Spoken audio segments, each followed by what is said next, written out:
Hi, this is Vertigale with Black Desert Role Players. I'm moving on to editing the eyes for your character. Um, Once you click a new section to begin editing, your character's head unlocks again. So you'll want to make sure to click this eyeball up here so that your character's head gets locked in position again. And then something that I noticed was my monitor has a strange resolution, so I didn't notice this at first, but you can click and drag your palette and uncover some colors that you might not have seen before. So that's good to know. So the first thing that you can change when you come into the eye section is the pupil, and that is the center, the dark center of the eye.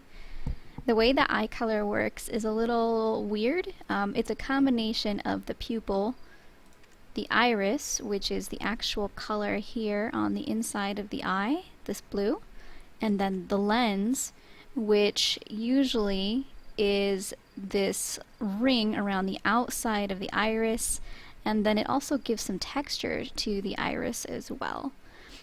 So layering these on top of each other produces different colors because you can change the transparency of each of them, the size of each of them, and then each of them have their own features that can also be edited. So there are a lot of combinations, but it can be difficult to get something that looks natural.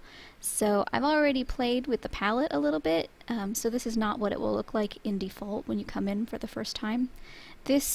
What I've set up here works pretty well for most of the darker colors. So if I go to iris and I'm choosing the color of the eye, it works pretty good for most of the colors. Some of them look a little bit weird, out of this world a little bit, but for the most part it's not so bad. So the first thing you'll want to do, I'm just going to start with a blue here, is you're going to want to play with the pupil.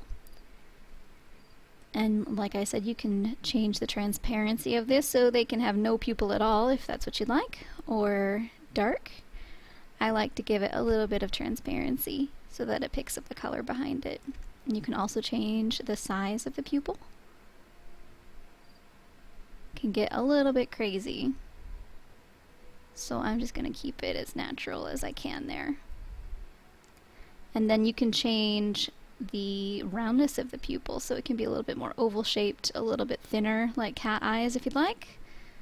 But I like my pupils to be round. And then range changes how far the color you've chosen extends out from the pupil itself. So you can get it a little bit wider, a little bit thinner. But it's not the same as size, because the size stays the same, it's just the color can bleed out depending on how far you choose the range.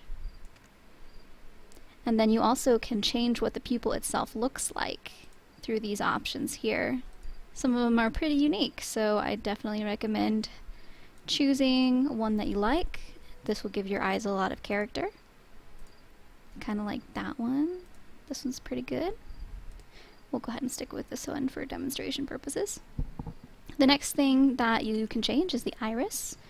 And again, you can drag this up if you need to.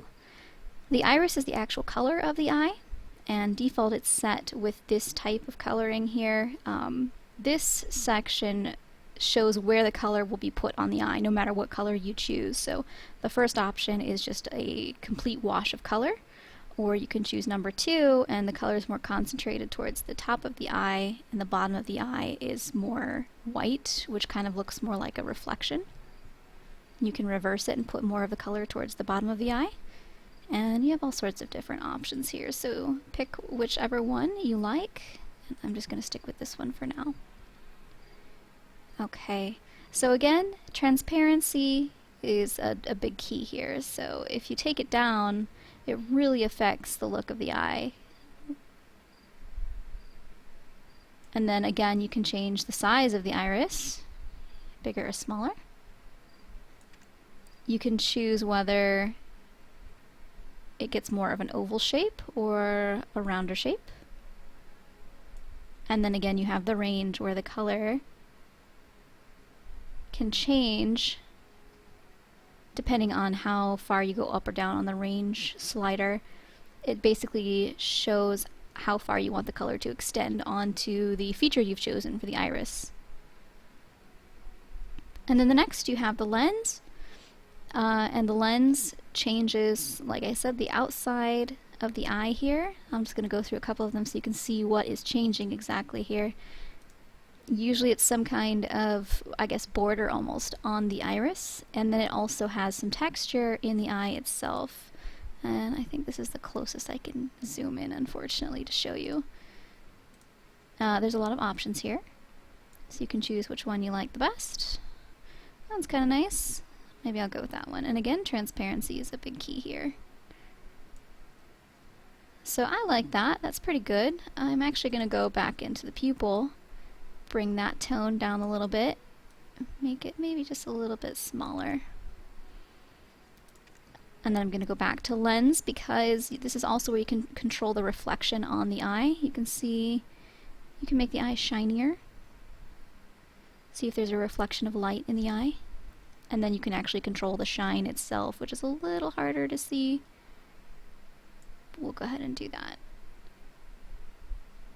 The lens can be changed as well, and depending on what you choose, can change the color of the eye.